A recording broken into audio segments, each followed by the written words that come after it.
Hello, friends. Thank you for joining me for another bonus episode in the series in which I'm sharing our family's experiences in the last year of our daughter Hannah's life, which spanned from February 2008 through February 2009.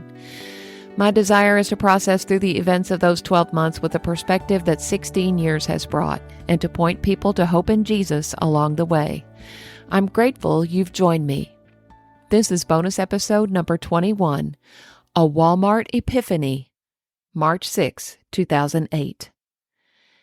Hannah's recovery from her surgery was continuing nicely. Some of her teachers visited her on this date and brought her some schoolwork so she could begin getting caught up on what she had missed. We were blessed to be part of an amazing school district. Hannah's teachers were more like members of our extended family than merely educators, and we enjoyed their visit to our home that day. Hannah was happy to see them and to get caught up on all the school gossip. As soon as they left, she jumped right in and started her schoolwork. She had long ago set a goal to be the valedictorian of her class, and she had been worrying about falling too far behind. We had been notified that our first appointment at Carti had been set for March 10th. On that date, we would meet with the radiologist for the first time and learn the details of her upcoming radiation treatments. We really had no idea what would be involved, but we were ready to get started. Whatever it took to keep this monster from returning, we were in. In the meantime, we had to keep living life. I clearly remember going to Walmart for the first time after Hannah was diagnosed. I felt so changed inside. I actually wondered if people could tell that my daughter had cancer just by looking at me. I was sure it was written all over my face. But of course, no one could tell.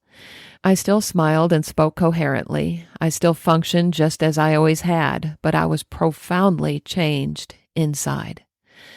Then it struck me that Walmart had to be full of people like me, people who appeared fine on the outside but were experiencing raging storms on the inside. I suddenly felt like God was giving me a glimpse of others through His eyes. The Brandon Heath song, Give Me Your Eyes, was being played all the time on Christian radio at that time, and I could certainly relate to its message. For the first time in my life, I felt like I was actually seeing people. Also, around that time, my Uncle Joe emailed me a poem by an unknown author. It's lengthy, but it is such a great description of what I was feeling at that time. Here's the poem. I did not know His love before, the way I know it now. I could not see my need for Him, my pride would not allow. I had it all, without a care, the self-sufficient lie. My path was smooth, my sea was still, not a cloud was in my sky. I thought I knew His love for me. I thought I'd seen His grace. I thought I did not need to grow. I thought I'd found my place. But then the way grew rough and dark. The storm clouds quickly rolled. The waves began to rock my ship. My anchor would not hold. The ship that I had built myself was made of foolish pride.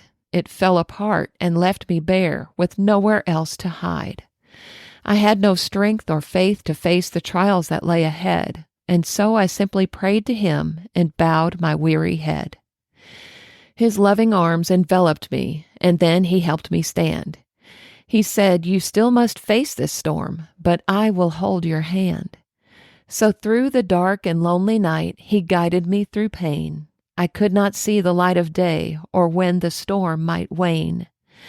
Yet through the aches and endless tears, my faith began to grow. I could not see it at the time, but my light began to glow.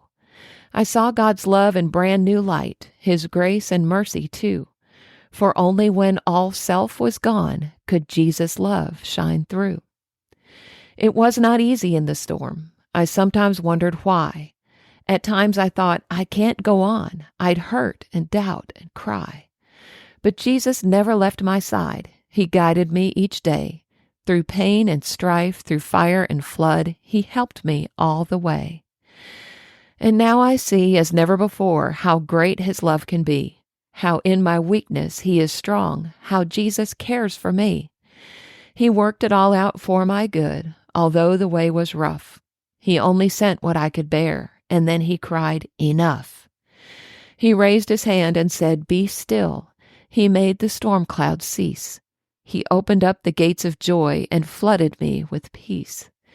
I saw His face, now clearer still. I felt His presence strong. I felt anew His faithfulness. He never did me wrong. Now I know more storms will come, but only for my good. For pain and tears have helped me grow as naught else ever could. I still have so much more to learn as Jesus works in me. If in the storm I'll love Him more, that's where I want to be.